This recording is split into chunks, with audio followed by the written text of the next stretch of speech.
Welcome to bibaswanedu Educational Foundation, your gateway to success. Explore classes in UPSC, Defense, WBCS, Combined Course, CAT, CLAT and many more. Subscribe now for expert guidance and quality education. Hello everyone, welcome to Bibaswan Educational Foundation, your one-stop solution for preparing for the UPSC Civil Services Examination. In this video, we are going to understand the UPSC Civil Services Examination's syllabus and bust a few myths about the examination.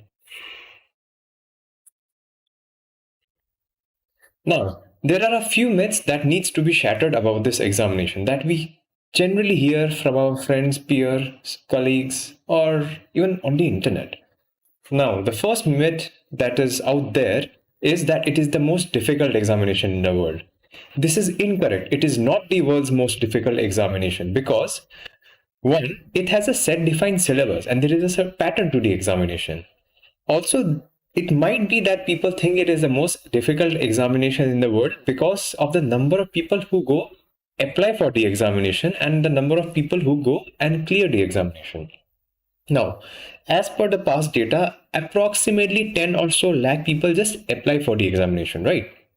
And out of the people who apply for this examination, it might become out as very strange, but the fact of the matter is around 4.5 to 5 lakh out of 10 lakhs go and sit for the examination. So there is a 50% turnout to ratio. And out of the 50%, that is, in this case, if we are assuming 5 lakh aspirants who are appearing for this examination at the center, say not more than 20% of the candidates have read their materials. And by reading, I just mean reading. And the number of candidates who are all the more serious really does not exceed more than 50,000. And it is this 50,000 you have to compete and be among the top 1,000 or so, because if one year you have got 1,000 vacancies, you just need to go and find your name and your roll number in that hallowed PDF. Okay, that's point number one. Point number two, everything can be asked under the sun. This is absolutely bogus. This is incorrect. Why? Because one, we have a syllabus. A syllabus is a document that goes and defines the boundary from of the topics from where questions will be asked. Point number one. Point number two, we have access to the previous year question papers. And if you see the previous year question paper, there are a lot of topics that can be regarded as a favorite topic of the commission. And it is those topics that you need to be really thorough in, and also practice a lot of questions that goes and are based around that very topic. And that is something that is very obvious, yet people do not know about it because they do not go and read the syllabus thoroughly. Read and understand the syllabus thoroughly. The third bit that again we come across is that you need to study 12 to 14 hours a day to clear this examination. Let me tell you, this is nonsense. Why? See, say for instance, we have 365 days in a year. Now, if a person goes and just studies for 12 to 14 hours a day, it's just humanly impossible because there will be ups and there will be downs. What matters more, and honestly, what matters most is the efficiency and what you have done in those time. Productivity matters more than just devoting a set specific hours of a day for preparing for not just this examination, for any examination. Okay, now let us look at the syllabus of the examination. Now, as you all mostly know, that the UPSC Civil Services Examination is divided into three parts. The first being the preliminary stage, and the second being the main examination, and the final being the interview or the personality test. Now, this is the syllabus for the UPSC Civil Services Examinations General Studies Paper 1. The first topic that is mentioned in the syllabus for the prelims seems to be very vast, which is it says current events of national and international importance. This is basically our current affairs. This is the current affairs section that we often hear people say is very important for preparing this examination, also clearing this examination, of course, for which people again recommend newspapers, and so we have something called monthly magazines. and we have something called yearly compilations, right? So there's a lot of things that go around with this, and there's a lot of debate that goes around. What is there? Should we do all of them to go and clear this examination? Or we'll think about this later on. But now let's go and just focus on whatever is written out here. Okay, what the specific topics are. So as I said, this is basically our current affair. This is the current affairs aspect of the examination. Point number 2 talks about the history of India and Indian national movement. Now, this is a very vast topic in it itself because it talks about history of India. These three words basically encompasses our ancient history. You can say it from the and our medieval history, and also our Indian national movement. That broadly people categorize as modern history, and also post-independence India. So it starts all the way from our Indus Valley civilization till say post-independence India and beyond. Or rather, this goes and culminates into current affairs. So this thing is very vast. Okay. Anyway, this is there. And the third section talks about Indian and world geography. Out here, one needs to know about the physical geography. There's something called social geography, economic geography of India and the world, what's happening around the world. Okay, so you have got geomorphology, climatology, oceanography out here just in this physical geography section of it. In economic geography, one might go ahead and even link it with agriculture. Say, for example, the idea of and the debates going around with the minimum support prices and all the more. There's a lot of things that goes around out here, right? So this is the geography aspect. Then the fourth topic out here that speaks about Indian polity and governance. Of course, the Constitution is the primary document that we need to focus on. In fact, the most important document for this entire examination. And then we have to go and understand the political system in India, which goes and talks about our, say, the prime ministerial, who is the prime ministerial form of governance, what is a parliamentary form of governance, what is a presidential form of governance, and how the political system is based on. Like, for instance, our Lok Sabha, the Rajya Sabha, and the president, all which constitutes the Parliament of India. Then we have got something called the state legislatures. Then we have got something called local bodies, say, for example, the Panchayati Raj and the municipalities. All these are up, right? Which is also mentioned out here if you read very carefully. Then we have got something that we need to read something about what public policy, what bureaucracy is about and all. Then we have to go and think about certain rights, acts, and what are the issues that we face, right? This is the fourth topic. Now let's go to the fifth topic, which goes and talks about the economic and social development aspect. This is something that people broadly classify as economy, or rather Indian economy.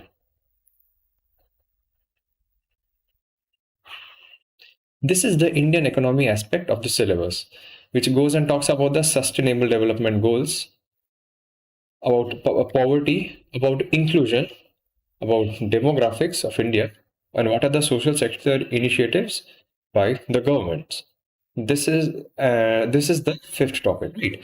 This is the sixth topic, which again, as you can read out here, it just goes and talks about that we need to be aware about the general issues on environmental ecology, biodiversity, and climate change, which does not require any subject specialization. This is basically the environment aspect of the syllabus, what you might have colloquially heard.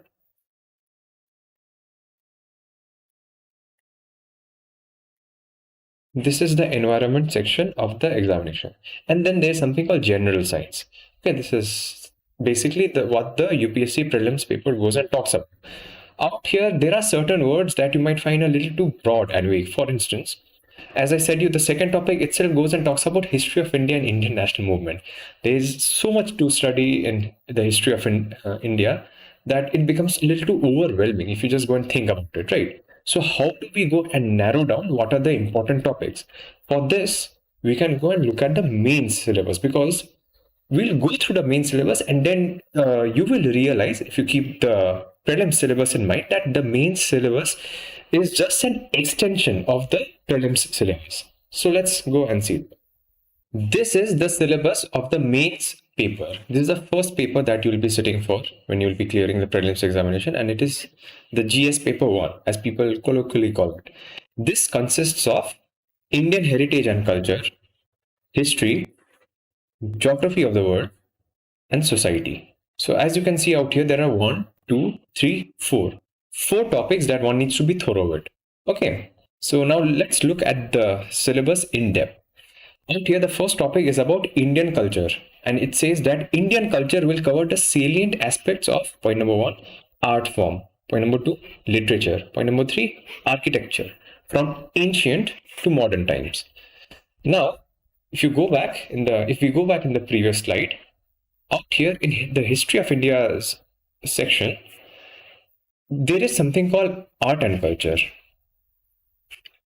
And out here in this art and culture section, we get questions that goes and talks about art forms.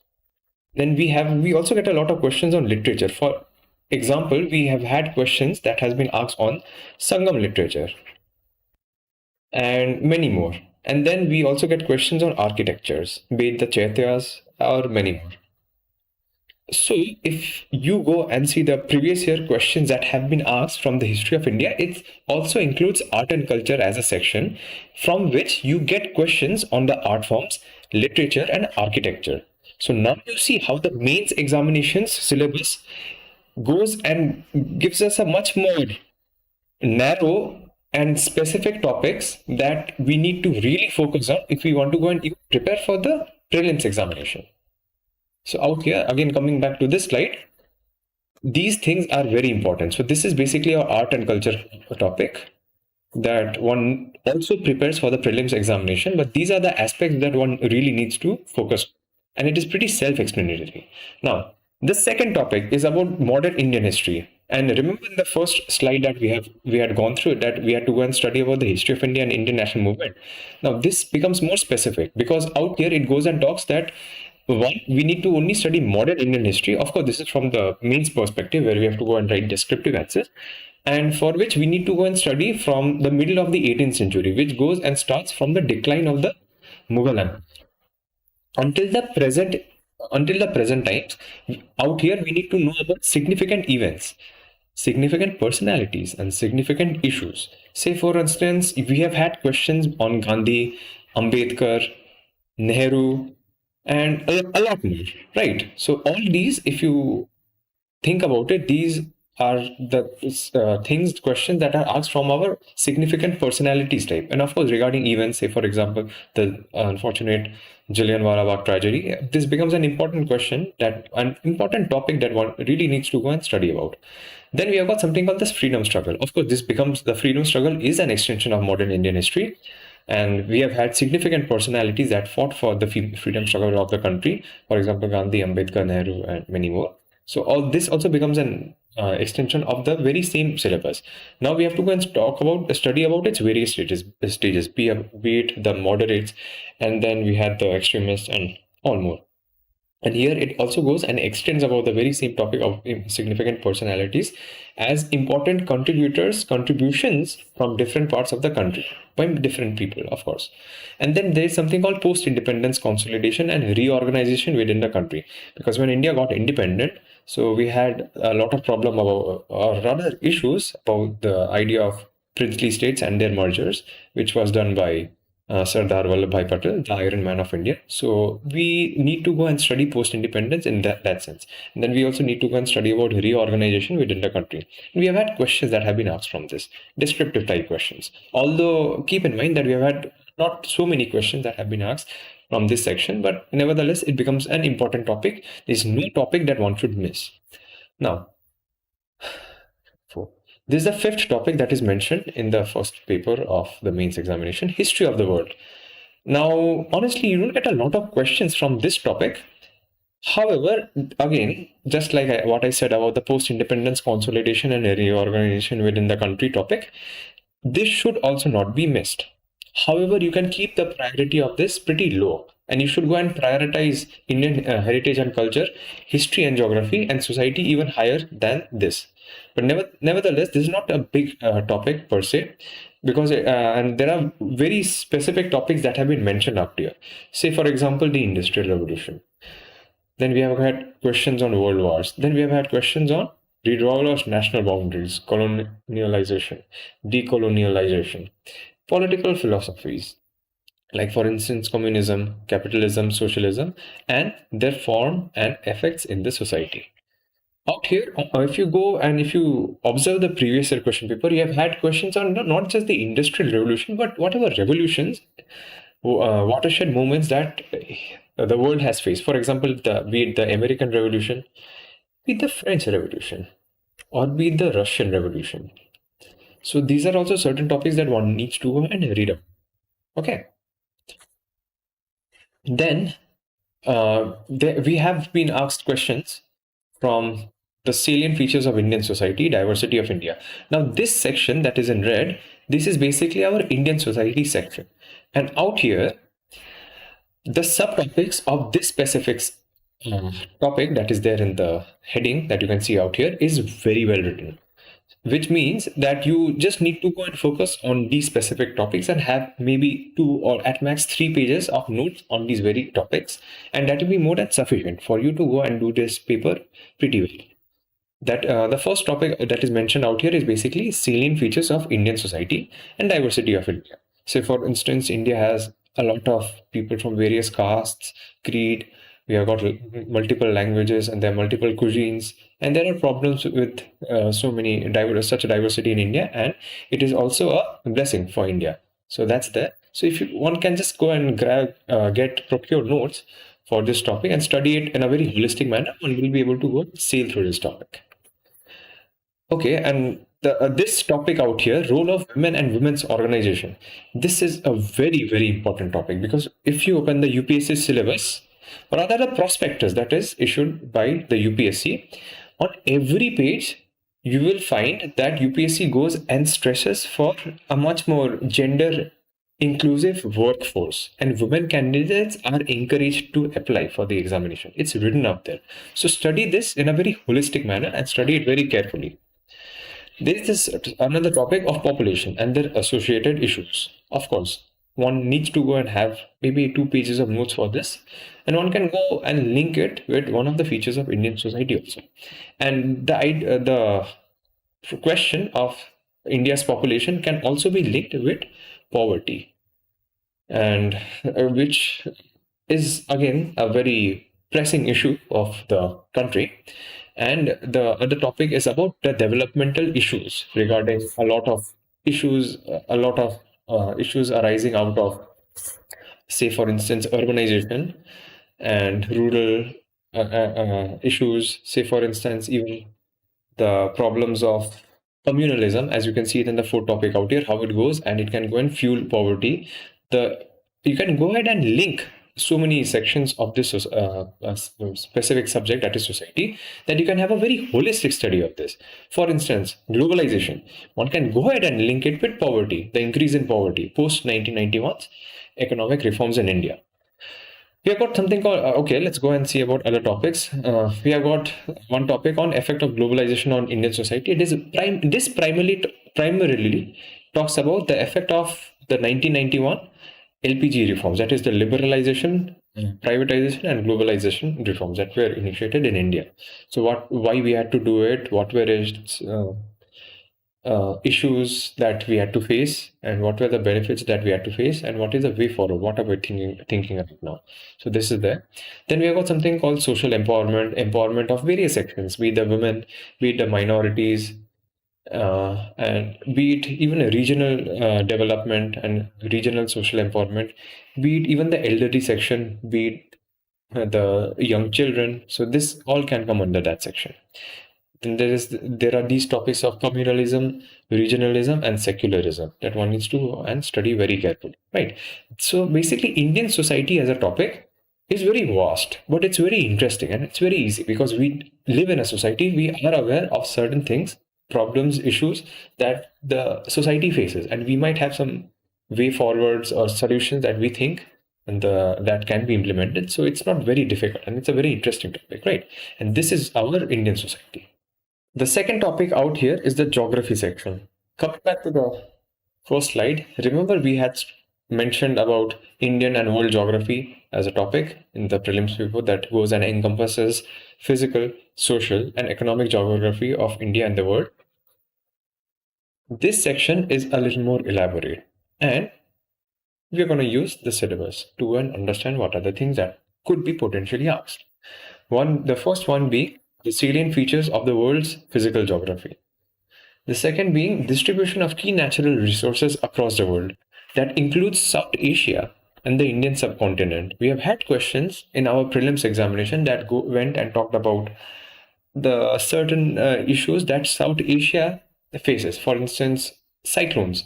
Because geography and geographical features, say for instance mountains and oceans, they do not go and encompass political boundaries per se. So one needs to go and have some idea about, say for instance, the Indian Ocean region, from which we do get a lot of questions because this also is prone to a lot of cyclones and such natural disasters. So this is out here that one needs to really go and focus on this entire area of South Asia. Okay, coming back, the topic goes and talks about distribution of key natural resources across the world, factors responsible for the location of primary, secondary, and tertiary sector industries in various parts of the world. The third topic within the geography section talks about important geophysical phenomena such as earthquakes, tsunamis, volcanic activities, and cyclones. So this out here can also be linked with disaster management. Keep a note of this, right? Okay. Now we can go and look at other topics, say for instance, geographical features and their locations. Changes in critical geographical features, including water bodies and ice caps, because of, yes, global warming, and in flora and fauna and their effect of such change. Now, if you go and look at this word effect out here, effect of such changes, it results in global warming. And what is global warming? What does it do? It is a disaster. So these topics should be studied very carefully, and we do get a lot of questions from this. And now, if you really think about it, this disaster that is out here, it can just go ahead and you can link it with the Indian society section of the topic that goes and mentions about poverty and developmental issues, right? So all these are interlinked if you really think about it. Of course, because of this disaster, you can go and urbanization out here, even this as a topic goes and has an effect, directly affects global warming. Right? So all these topics are actually very carefully and very closely linked. Now, the second paper of our UPSC Civil Services Mains examination is the General Studies Paper 2, which goes and talks about topics of governance, constitution, polity, social justice, and international relations. Let's look at the subtopics that are mentioned out here. The first thing is the Indian Constitution. Of course, the most important document that you'll be reading and studying for this examination. Now, the Indian Constitution is influenced by multiple documents. The most important document out here being the Government of India's Act, 1935. And out here, when it goes and talks about historical underpinning, it is basically the Government of India's Act 1935 that needs to be studied very carefully, because the Indian Constitution's framework is broadly based in the Government of India's Act of 1935, right? Okay. Then we have to go and study about the evolution of the Constitution. What are the features of the Constitution? What are the important amendments that were made in the Constitution? Say, for instance, the 42nd Constitutional Amendment Act, and also the recent amendments. We need to know about significant provisions and also the idea of the basic structure, which was mentioned in the most famous Ananda Bharti case of 1973. Now, the second subtopic goes and talks about functions and responsibilities of the Union and the states. This talks about the federal structure of the Constitution. And this you can also link it because it is a feature of the Constitution, right? So this out here, the idea of the features of the Indian Constitution can be linked with the functions and responsibilities of the Union and states, which is written explicitly in the 7th schedule of the Indian Constitution. We also need to know about the issues and challenges that are pertaining to the federal structure. What does devolution of power mean, and what are the financial issues that governing bodies up to the local levels face? Which is mentioned out here, right? So this is something that one needs to be very careful and study very carefully and in depth about. The third topic out here goes and talks about separation of powers. Separation of powers between various organs, dispute redressal mechanisms, and institutions. Article 50 of the Constitution says that there should be a separation of powers between the executive and the judiciary. This separation of power, the Supreme Court has held in one of its judgment, is a basic feature of the Indian Constitution. So, when you're going and studying these topics, always ensure that you study these topics in a very holistic manner where you can do some interlinkages out here. These interlinkages will go and only make your understanding of the very topics that you study even better. So please go ahead and do that when you're preparing for this examination. Now let us look at the fourth subtopic that is written out here. It's a very simple topic that goes and says that there will be question asked about comparing the Indian constitutional scheme with that of other countries. Say for instance, we have had questions of comparing the Indian constitution with that of the American constitution. There are questions that we have been asked where we have to go and compare the Indian constitution with that of the French constitution, and so on and so forth. So this is out there. It's a very easy topic anyway. So we can move on to the next one. Now out here, we need to know and understand the structure of the parliament and the state legislatures, as mentioned out here, structure, its functioning, how businesses is conducted out here, what are the powers and privileges, and what are the issues that arise out of these. Now we can go and see the other topic being the structure, organization, and function of the executive and the judiciary, with the ministries and departments of the government, what are pressure groups and formal and informal association and the role in polity, how they go and affect the polity of the country. Now out here there is a specific act that is written out here explicitly, that is the Representations of the People's Act. Out here, if you go through the previous year question paper, you'll see that a lot of questions from this act is based basically on the disqualification of the members of the houses, be it the Lok Sabha or the Rajya Sabha or the Assembly.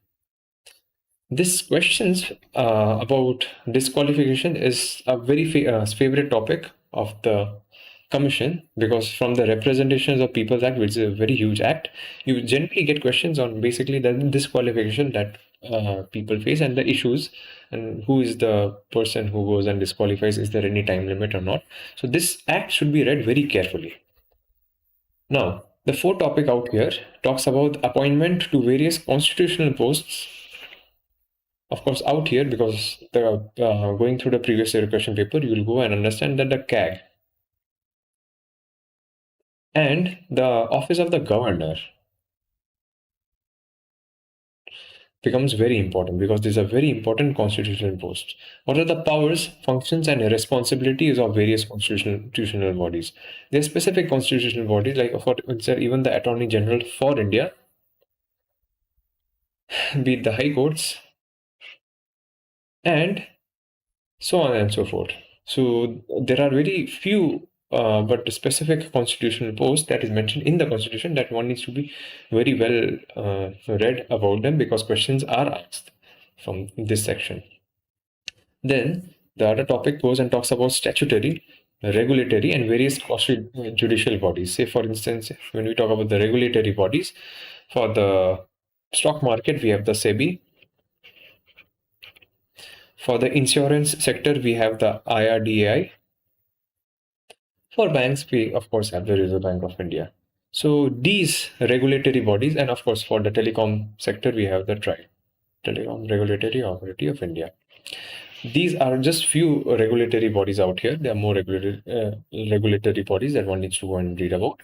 But say for instance, from this subtopic of regulatory bodies, I could just go ahead and talk about few of them. And these are the bodies that one should study, and whatever other bodies that might be there. And one will be able to cover this topic very efficiently if one goes and has makes 2 or 3 pieces of notes from them. Now, out here in this slide, we can see that it is mentioned about government policies and interventions for development in various sectors and issues rising out of the design and implementation. This is basically our governance section, and governance goes and has with it the ideas of policy development and intervention that is made by the government for, of course, development in various sectors. So one needs to study this very carefully and in a very holistic manner. Now, of course, governance also includes the role of NGOs, SHGs, and many various groups, pressure groups, and associations. What are the role of donors, charities, and what about the other institutional and other stakeholders that have a role in governance? The third topic that is mentioned out here talks about the welfare schemes for vulnerable sections of the population by the center and the states and the performance of these schemes. Out here, the questions of vulnerable sections might arise. Who are the vulnerable sections? It's very easy. Vulnerable sections includes but are not just limited to women, transgenders, children, the elderly, minorities, and more. What are the mechanisms, laws, institutions, and bodies constituted for the protection and betterment of these vulnerable sections? So one needs to go and study these very carefully. Now, the fourth topic out here in this slide goes and talks about issues relating to development and management of social sector slash services relating to health, education, and human resources. These three topics, health, education, and human resources, must be studied very carefully. Also, these topics can go and give you further material for your essay paper. And also, if you really think about it, health, education, and human resources can be linked with Indian society, and topics that you study out there can be used in for the mains examination, also in this section of the mains examination, and vice versa. So study this very carefully. Okay, the final topic in this slide goes and talks about issues related to poverty and hunger. If you recall, in the first paper that we saw, the General Studies paper 1, we had a topic on poverty and associated issues. And in the second paper, there is this idea, this question, rather this topic on issues relating to poverty and hunger. So study this topic very carefully, and you will get further material from the first paper of the GS of the mains examination, that is the GS paper 1, to go and substantiate the point that is out here. Now, in this slide, we can see this section out here. Important aspect of governance, transparency and accountability.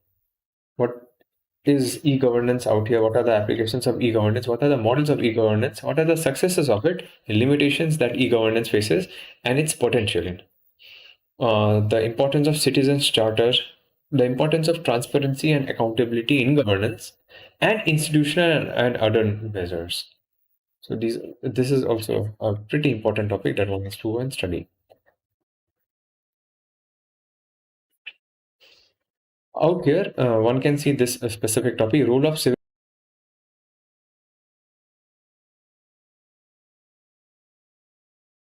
services in a democracy, what civil services does and how it goes and facilitates implementation of policies. Now, this section is basically the international relations section of the mains syllabus. And this talks about India and its neighboring relations. Say, for instance, we have our neighboring countries, neighboring regional groupings, and issues that we face with the multiple countries that we share borders with, and the issues that we share with regional grouping. This becomes very important. What are the bilateral, regional, and global groupings and agreements involving India's or affecting India's interests? Say, for instance, the BRICS, the SCO, and so on and so forth. These becomes very important. Of course, also the United Nations. The other topic goes and talks about effects of policies and politics of developed and developing countries on India's interests and Indian diaspora. Because out here, India's diaspora has an element of soft power that can go and aid in having good relationship with our neighboring countries, and also the pressure groups that we can have in uh, multiple countries that can aid in multiple global groupings, say for instance the SCO or the BRICS. So this topic should be very carefully read and linked with what the Indian diaspora, say for example, can go and accelerate India's interest in the global order. The next topic goes and talks about important international institutions, as mentioned before, of course, the United Nations, of course, the International Court of Justice, and many more. What are the intergovernmental agencies and forum, their structure, and their mandate? So, this is the international relations section of our mains syllabus.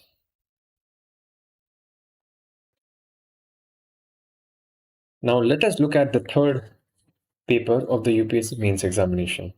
The third paper out here goes and talks about topics of technology, which people colloquially call it science and tech, economic development, which people generally call Indian economy, biodiversity and environment, security, which people colloquially call internal security, and disaster management. Okay, so the first subheading in detail talks about Indian economy and issues related to planning, mobilization of resources, growth, development, and employment. Out here, topics, say for instance, planning goes and talks about what we erstwhile had the Planning Commission, which is now replaced with the Niti Aayog, and what Niti Aayog helps in giving policy advices to our government, and if they go ahead and implement it, what are the implementations that it does, and how it goes and assists even the states in implementing that plan. Mobilization of resources, because there's always this question about growth versus development. What is growth? What is development? And what are the problems that we face when we just go and focus on growth without having any development? With the second topic that is mentioned out here, inclusive growth and issues arising from it, tries to go ahead and tackle growth, development, and employment. What are the issues of employment, and what are the issues relating to, say for instance, wages, be it the rights of employees, what about the social security of them, and many more. The second subtopic, as we had just mentioned about, talks about inclusive growth and issues arising from it. The third topic goes and talks about government budgeting. Now, this is basically the budget of India.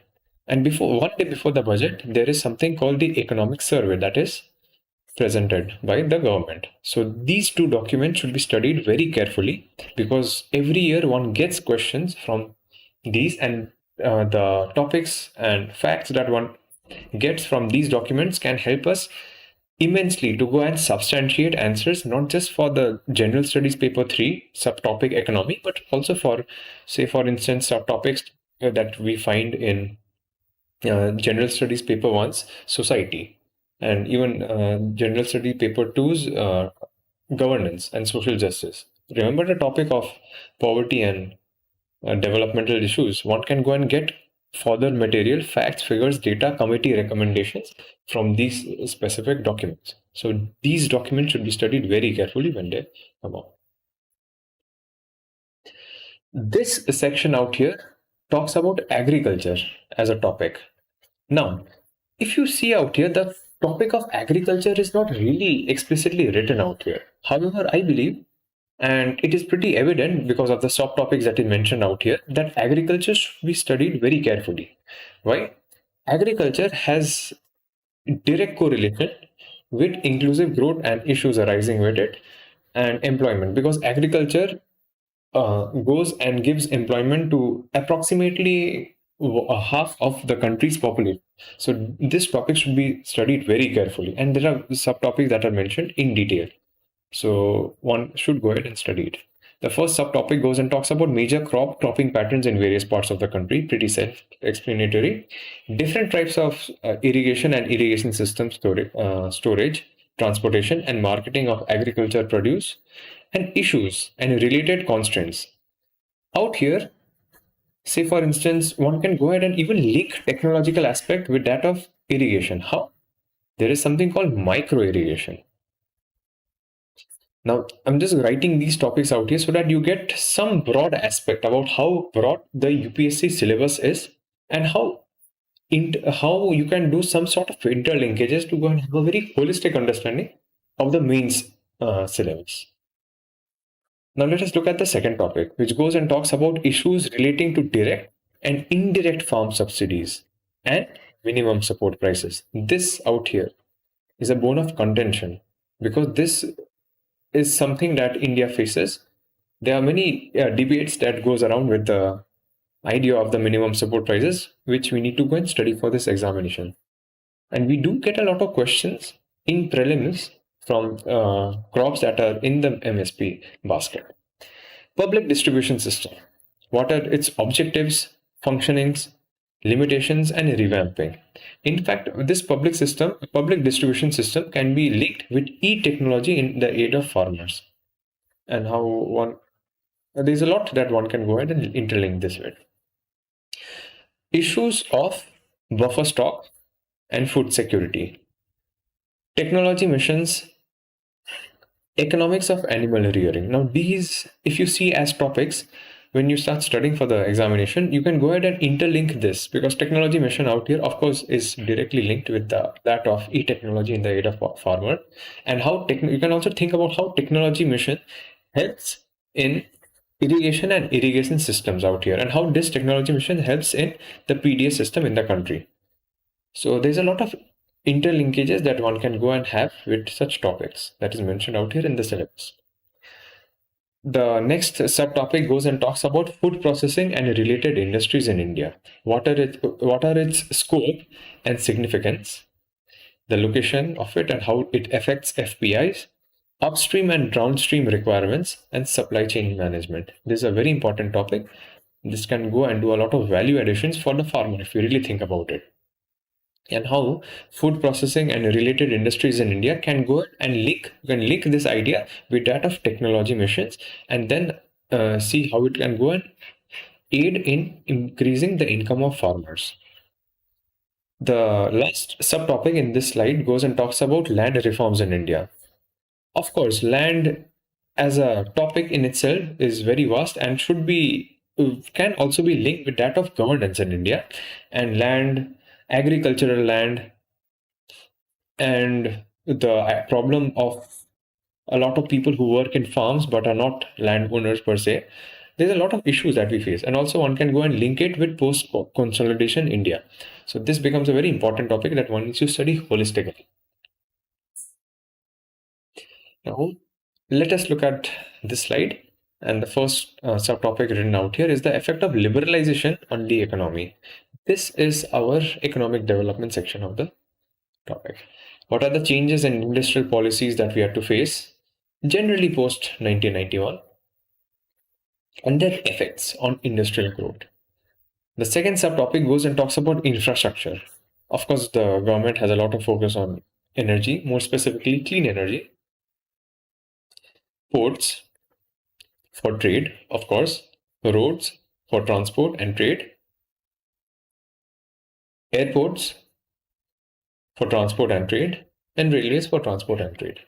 So these are certain sections that have something that is known as a multiplier effect in the economy. And the development of these can go and give a huge impetus to the growth and development in the country. So I want to study it very carefully. The third subtopic out here goes and talks about investment models. Generally, we get questions on the build, operate, transfer model, and say for instance, we have something called public-private partnership. One should go and study them very carefully. What are the topics? What are the issues that we face from this, and what are the way forward? and what are the advantages of these investment models. The fourth topic goes and talks about effect of liberalization on the Indian economy. As mentioned before, this is basically our 1991 liberalization. What are the pros and what are the cons? So when we get topics on effect of liberalization, there are both positives and negatives. So wants to study both of them and also have some sort of a way forward. Changes in industrial policy and their effects on industrial growth. This also has a direct linkage with our erstwhile topic that we talked about, infrastructure. Now, this slide goes and talks about the science and technology aspect of the third paper of general studies. This out here, one can go and see that it goes and mentions science and technology, developments, and their applications and effects in everyday life. For instance, science and technology, if you go and talk about health, how science and tech helps in health, education, and many more. So these are the things that one generally comes across when we start reading and studying science and technology in for the UPSC examination. Now, the second subtopic out here goes and talks about achievements of Indians in science and technology. There are certain Indians who have contributed immensely in the field of science and technology, not just for India, for the world. So one should go and study what are their achievements and how they have helped the world. Indigenization of technology and developing new technology. Now, this is a buzzword that is out there in the realm of governance because India is trying to go and indigenize a lot of our defense, say for example, defense equipments and all. So this should be studied very carefully. And developing new technology. The third subtopic goes and talks about awareness in the field of information technology, space, computers. Say for instance, we have something called quantum computers that is there. Robotics, of course, nanotechnology, because these subtopics out here can, if you really think about it, these can go and assist India in, say, for instance, health, agriculture, education, and many more topics.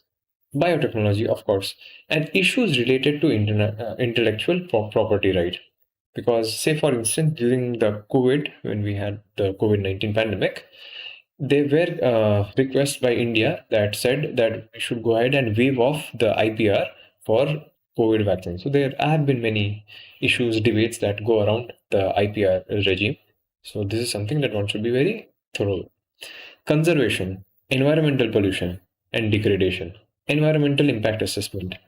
This falls under the environment and biodiversity section of the main syllabus for general studies paper 3. So one should study this very carefully. This specific topic, by the way, environmental impact assessment, is probably the most important topic that one will be reading for this because out here, this one can go ahead and link it with, say, for instance, environmental pollution and degradation, and also the livelihood of so many people who are impacted with many developmental missions that or developmental projects that the government might have in many vulnerable and delicate places. Disaster and disaster management. This out here as a topic can also be linked with geography if you think about it, that we had seen it in the first paper of the general studies paper 1. So study this very carefully. Also, this idea of disaster management, one can also go ahead and link it with the international relations section of general studies paper 2, because India goes and does a lot of HODR, humanitarian disaster relief in the Indian Ocean and many places around the world whenever there's a disaster that strikes. So one should study it very carefully, like what the NDRF does and many more. So one should study this very, very carefully. Now, this section out here is something that people call internal security colloquially. This is the security aspect of the mains syllabus. The first subtopic of the security security goes and talks about linkages between development and spread of extremism. There have been questions that have been asked, say for instance, the effect of left-wing extremism. We have had questions on Naxalism, and many more. And what are the problems and why these things happen? And this is basically the subtopic from which they generally ask questions regarding the same. The third subtopic of this slide, that is the second subtopic of this topic, goes and talks about the role of external state and non-state actors in creating challenges to internal security. The third goes and talks about challenges to internal security through communication networks, say for instance, mobile phones and all. Role of media and social networking sites in internal security challenges, say for instance, Telegram, Facebook, and many more. Basics of cybersecurity, money laundering, and its prevention. So these are very important topics and favorite topics of UPSC. So study them very carefully, of course. The fourth point of internal security goes and talks about security challenges and their management in border areas and the linkages of organized crime with terrorism. So study it very carefully because ours is a very porous border and we have got many neighbors and some neighbors not so friendly with us that pose a lot of challenges to us. So one should go and study them very carefully. Various security forces and agencies and their mandates. Of course, it's a very small topic. Security forces like say the CISF, the BSF, and many other IT, say for instance ITBP, or maybe even the state polices, the National Investigation Agency, the CBI, and many more. So these are few, but not exhaustive subtopics that one can go and study about for this subtopic of various security forces and agencies and their mandate. So that was General Studies Paper 3. Now we go and talk about General Studies Paper 4. Out here, the first subtopic is not really a subtopic per se, it's just a paragraph that goes and talks about what the paper on General Studies 4 that broadly has the topics on ethics, integrity, and aptitude. What are the things that they deal with? And it goes and mentions and rather says that this paper will include questions to test the candidate's attitude and approach to issues related to integrity, probity in public life, and his problem-solving approach to various issues and conflicts faced by him in dealing with society. Questions may utilize the case study approach to determine these aspects. So there is case studies, and we have seen a lot of questions on case studies that they ask. Almost half the paper is based on case studies, so this becomes a very important aspect. The following broad areas will be covered. Ethics and human interface, which goes and talks about the essence, determinants, and consequences of ethics in human actions. Dimensions of ethics, ethics in private and public relationships, human values, and what are the lessons and lives from teaching of great leaders, say, for example, Gandhi and more.